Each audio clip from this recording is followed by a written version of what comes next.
Hiram Aviv, el arte real. Hoy presenta la francmasonería.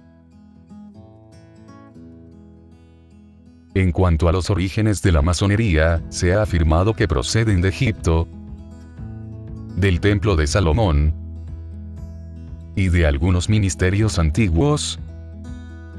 Más allá de la historia conocida, casi en los albores de la misma creación humana, mejor conocida por francmasonería, procede por su etimología del francés franc, libre, y masón, constructor. Es decir, constructor libre, y se refiere a la comunidad de constructores que, dirigidos por Hiram de Tiro, edificaron el Templo de Salomón. Estos constructores se organizan para formar un grupo de trabajadores calificados, guardan secretos técnicos y profesionales sobre palabras, signos y manejo de instrumentos. Para que esto sea efectivo y el secreto se guarde, todos ellos hacen un juramento inquebrantable. Más que sociedad secreta, considerémosla como una sociedad discreta, que ha sufrido modificaciones y transformaciones a la idea original que le dio vida. Desde su inicio hasta nuestros días, la masonería ha pasado por varias etapas. En un inicio, se habla de un periodo mítico y legendario de la masonería, en la leyenda de Hiram Aviv, en donde su muerte, crea y recrea, el misterio del grado de maestro masón, hasta nuestra época.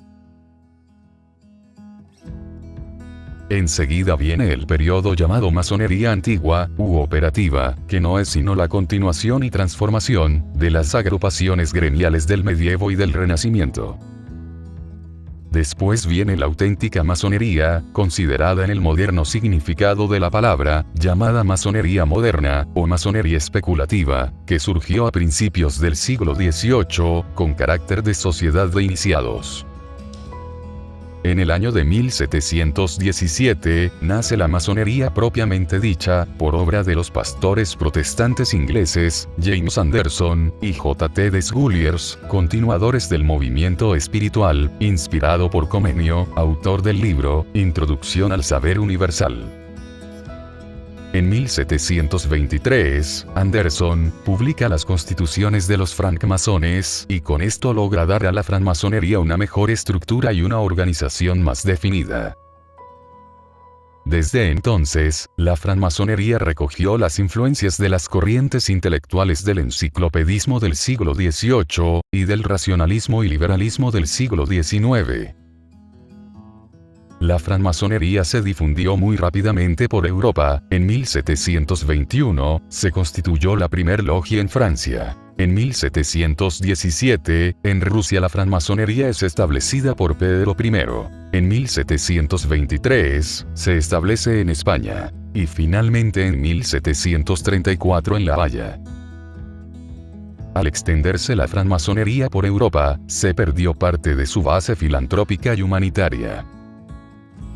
Al lado de la masonería ortodoxa, surgieron numerosas sectas, unas particularmente herméticas, cabalísticas, eclécticas y pseudomísticas.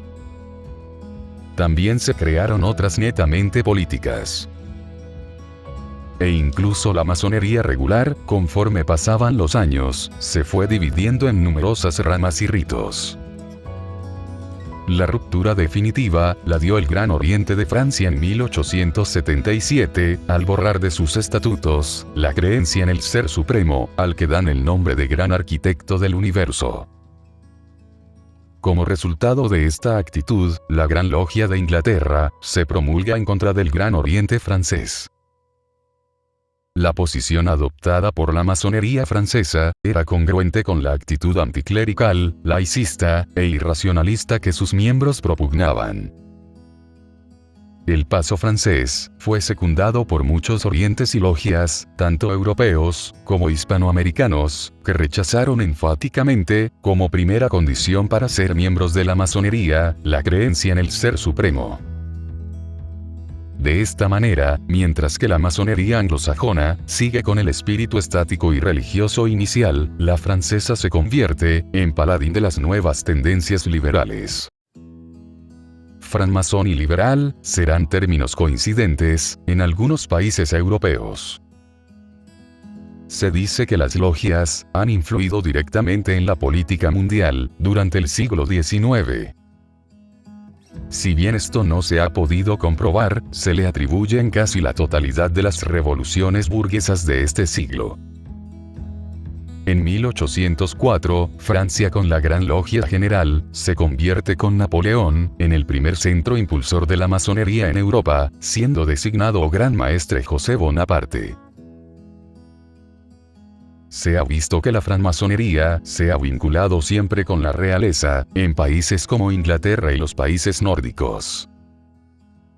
En Francia, inclinada siempre a fórmulas de gobierno basadas en la estricta libertad individual, fue siempre respetada por todos los regímenes políticos, hasta 1940, en que el mariscal Pétain la declaró fuera de la ley. Aunque, posteriormente, en tiempo del general de Gaulle, quedó sin validez dicha ley.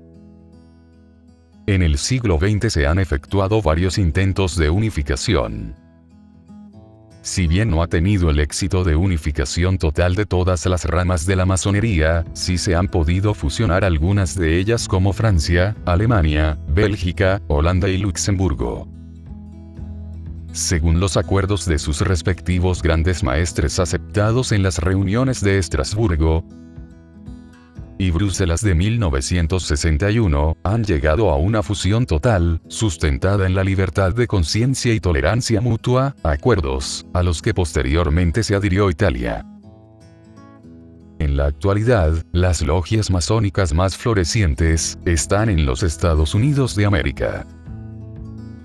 Le siguen las de Inglaterra. Fieles a sus antecedentes liberales, las sociedades masónicas en general, se manifiestan en contra de todo régimen político autoritario, y están inscritas como una corriente más del pensamiento contemporáneo. En resumen, la francmasonería es un organismo mundial, y en proceso incesante, que tiene por objeto la investigación de la verdad, y el perfeccionamiento de la humanidad. Su base es la libertad y la tolerancia, no formula dogma alguno, ni descansa en él.